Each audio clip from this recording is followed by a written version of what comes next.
ಹೊಳ್ಳಿ ನೆನ್ನೆ ಯುಗಾದಿ ಇವತ್ತು ಹೊಸ ತಡುಕು. ಹಾಗಾಗಿ ಮಟನ್ ಸ್ಟಾಲ್ಗಳ ಮುಂದೆ ಜನಸಾಗರವೇ ಹರಿದು ಬರ್ತಾ ಇದೆ. ಅದರಲ್ಲೂ ಪ್ರಮುಖವಾಗಿ ಬೆಂಗಳೂರಿನ ಪಾಪಣ್ಣ ಮಟನ್ ಸ್ಟಾಲು ಸಿಕ್ಕಾಪಟ್ಟೆ ಫೇಮಸ್ಸು. ಅಲ್ಲಿ ಖರೀದಿ ಮಾಡೋದಕ್ಕೆ ಜನಸಾಗರವೇ ಹರಿದು ಬಂದಿದೆ. ಮಟನ್ ಸ್ಟಾಲ್ಗಳಿಗೂ ಕೂಡ ನೋಡಿ ಗ್ಯಾಸ್ ಅಭಾವದ ಬಿಸಿ ತಡ್ತಾ ಇದೆ. ಮಟನ್ ತಲೆ ಕಾಲು ಸುಡೋದಕ್ಕೆ ಸೌದೆ ಒಲೆಯನ್ನು ಬಳಕೆ ಮಾಡ್ತಾ ಇದ್ದಾರೆ ಇವರು ಕೂಡ. ಇಲ್ಲೂ ಗ್ಯಾಸ್ ಸಮಸ್ಯೆ ಉಂಟಾಗಿದೆ. ಹಾಗಾಗಿ ಇಲ್ಲಿನ ಮಾಲೀಕರು ಸೌದೆ ಒಲೆಗೆ ಮೊರೆ ಹೋಗಿದ್ದಾರೆ. ತಲೆ ಕಾಲು ಕ್ಲೀನ್ ಮಾಡೋದಕ್ಕೆ ಸೌದೆ ಒಲೆಯನ್ನು ಯೂಸ್ ಮಾಡ್ತಾ ಇದ್ದಾರೆ ಇಲ್ಲೂ ಕೂಡ. ಕಾರಣ ಗ್ಯಾಸ್ ಅಭಾವ.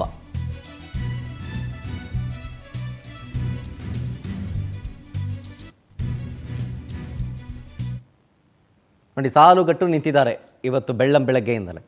ಅಂದರೆ ಸ್ಟಾಕ್ ಖಾಲಿ ಆಗುತ್ತೆ ಅನ್ನೋದಲ್ಲ ವಿಚಾರ. ಲೇಟಾಗಿ ಬಂತು ಅಂತಂದರೆ ಕ್ಯೂ ಜಾಸ್ತಿ ಆಗಿಬಿಡುತ್ತೆ, ಜನ ಜಾಸ್ತಿ ಆಗಿಬಿಡ್ತಾರೆ ಅಂಥೇಳಿ ಬೆಳಗ್ಗೆನೇ ಸಾಲುಗಟ್ಟಿ ನಿಂತಿದ್ದಾರೆ. ಇದು ನೋಡ್ತಾ ಇರೋದು ಪಾಪಣ್ಣ ಮಟನ್ ಸ್ಟಾಲ್ ಶಾಪ್ನ ಮುಂಭಾಗದಲ್ಲಿ. ಯುಗಾದಿ ಅದನ್ನ ಬಹಳ ವಿಜೃಂಭಣೆಯನ್ನು ಆಚರಿಸ್ತೀವಿ. ಬಹಳ ಖುಷಿ ಆಗ್ತದೆ. ಯುಗಾದಿ ಅಂತಂದ್ರೆ ಒಂದು ವರ್ಷದ ಹೊಸ ಆರಂಭ. ಅದಕ್ಕೋಸ್ಕರ ಮಟನ್ ಖರೀದಿ ಮಾಡ್ಲಿಕ್ಕೆ ಬಂದಿದ್ದೀವಿ. ಮಟನ್ ಚಿಕನ್ ಆಲ್ವೇಸ್ ವರ್ಷದ ತುಟಿಕೆ ಮಟನ್ ಇರಲೇಬೇಕು. ಒಂದೇ ಹಬ್ಬ ಯುಗಾದಿ, ಅದನ್ನ ಬಹಳ ವಿಜೃಂಭಣೆಯನ್ನು ಆಚರಿಸ್ತೀವಿ. ಬಹಳ ಖುಷಿ ಆಗ್ತದೆ. ಯುಗಾದಿ ಅಂತಂದ್ರೆ ಒಂದು ವರ್ಷದ ಹೊಸ ಆರಂಭ. ಅದಕ್ಕೋಸ್ಕರ ಮಟನ್ ಖರೀದಿ ಮಾಡ್ಲಿಕ್ಕೆ ಬಂದಿದ್ದೀವಿ. ಮಟನ್ ಚಿಕನ್ ಆಲ್ವೇಸ್ ವರ್ಷದ ತುಟಿಕೆ ಮಟನ್ ಇರಲೇಬೇಕು. ಒಂದೇ ಹಬ್ಬ ಯುಗಾದಿ, ಅದನ್ನ ಬಹಳ ವಿಜೃಂಭಣೆಯನ್ನು ಆಚರಿಸ್ತೀವಿ.